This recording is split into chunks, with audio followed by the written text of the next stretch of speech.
Está no ar mais um Oeste Sem Filtro, com transmissão pelo YouTube, TVs, rádios e web rádios parceiras em todo o Brasil. Vamos juntos comentar os principais fatos desta sexta-feira, 7 de fevereiro de 2025.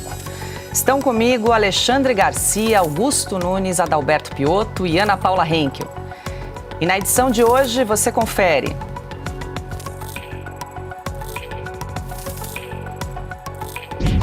Hugo Motta afirma que a manifestação do 8 de janeiro não foi golpe.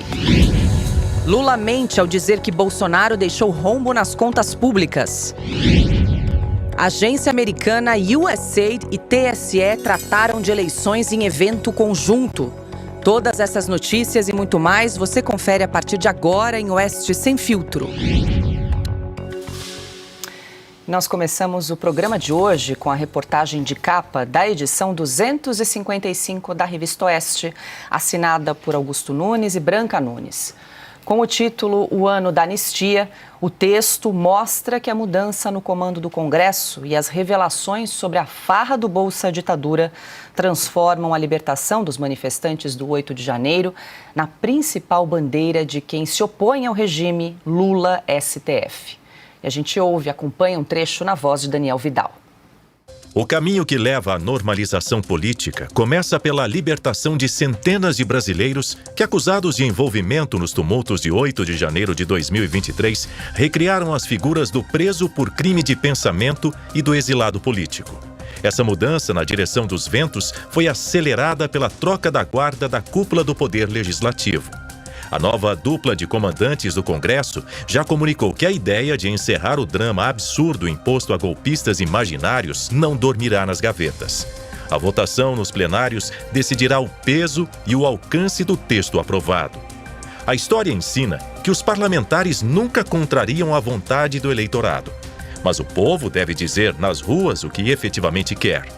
Golpistas munidos de estilingues, abastecidos por vendedores de algodão doce, recrutaram até moradores de rua, autistas, septuagenárias equipadas com terços e jovens que transformam batom em substância inflamável para destruir o Estado democrático de direito. Como os encarcerados nos campos de concentração nazistas, esses só merecem ter no braço não um número, mas 10 letras.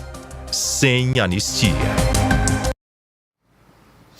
Branca Nunes, hoje conosco. Muito boa noite, Branca. Seja bem-vinda. Hoje temos o privilégio de receber, então, os autores da reportagem de capa dessa edição da Oeste. Augusto, Branca, sejam muito bem-vindos. Acho que vale a gente esmiuçar um pouco essa bela reportagem, porque vocês apresentam tanto a importância de se discutir o projeto de lei da anistia dos manifestantes do 8 de janeiro, mas, por outro lado, também vocês mostram essa bolsa de ditadura sendo engordada por anos e anos. E vocês começaram, então, a vasculhar essa caixa preta e, ao que parece, tem muito mais para aparecer, para ser desvendado, para vocês exibirem, mostrarem transparência para os brasileiros, de onde vem esse dinheiro, quem paga, quantas pessoas são beneficiadas com esse Bolsa Ditadura. Queria ouvir um pouco vocês, essa apuração dessa bela reportagem de capa. Sejam bem-vindos aí, Augusto e Branca. Boa noite, Paula, Piotto, Augusto, Ana, Alexandre. Boa noite a você que nos acompanha. Quando a gente começa a investigar, fica tudo muito assustador, porque tem também uma diferença que é assim, né? Muitos dos anistiados com a anistia de 1979, eles cometeram assassinatos, fizeram sequestros, roubos, então eram crimes também muito graves. E daí você compara com os presos do 8 de janeiro e não tem um roubo, não tem um assassinato, não tem um sequestro, não tem nada. E mesmo assim tem este ódio, né, e todos falando sem anistia, que é a reportagem que o Augusto já escreveu, que os perdoados não perdoam. E estes perdoados também recebem bilhões, né? São milhões, mas juntando são quase 4 bilhões.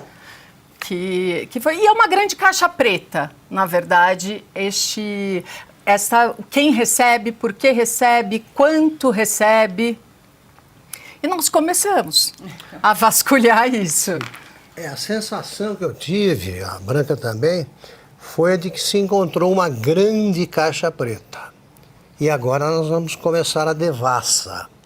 Foi montado um esquema para que todos os amigos da esquerda, do PT, todos os que apoiam esse regime, né, Lula-STF, se beneficiassem. E é muito bem feito do ponto de vista da vigarice, né, da ladruagem. Não se sabe direito onde fica a verba, onde é localizada a verba. Não se sabe, não se conhece o critério usado para distribuição, fixação de quantias. Não se sabe como é escolhido o presidente. Existe o Bolsa Ditadura estadual, que eles acumulam, os beneficiários acumulam com o federal. A Dilma é uma delas. Uma das beneficiárias disso acumula 3 mesadas, né, e indenizações também de bom tamanho. Nós vamos vasculhar isso tudo e eu tenho certeza, Branca acredito que também, de estar diante de uma das maiores tramóias feitas para que gente que nunca foi perseguida, inclusive, que só cometeu crimes, depois se exilou e voltou depois de 1979. Para proteger esse pessoal, você tem todo tipo de truque, pois vamos desvendar todos. É o começo de uma série e que vai ser aberta, né, Branca? Isso também é uma, uma surpresa, né? Que nós vamos deixar aberta a reportagem de capa também para não assinantes. Quem não é assinante e gostar, assine. Então, a reportagem de capa está disponível, então, para não assinantes. Isso. É importante que você que está aí nos acompanhando compartilhe essa reportagem, eu tenho certeza de interesse aí de todos os brasileiros, esse começo. Tá me ouvindo direito? Há quase 6.000 Josés, 2.500 Antônios, 1.300 Luiz, 1.200 Manuel e 7 Dilmas, uma delas, a Dilma Rousseff, recebendo também Bolsa Ditadura. E 2007 foi o ano que mais pessoas receberam o Bolsa Ditadura. Foram 8.294. Isso dá 22 por dia. São 22 pessoas por dia recebendo, né, essa... Indenizações de bom tamanho. É um negócio absurdo. Eles recuaram a data do governo Lula para que a data da concessão, a data dos crimes cometidos, para 1946. Num primeiro momento tratavam de crimes cometidos de 1968 para cá. Eles recuaram, certamente para beneficiar alguém. Você tem gente que... O Lula diz que os presos políticos têm de esperar o julgamento para reivindicar a anistia. Existe um caso de um cara, o codinome Clemente, né? Carlos Eugênio Sarmento da Paz. Olha a ironia.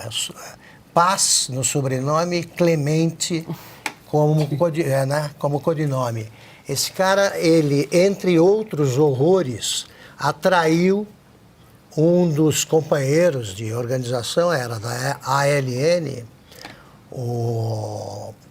Márcio Leite de Toledo. Márcio Leite de Toledo, ele suspeitou, tinha 21 anos esse Clemente.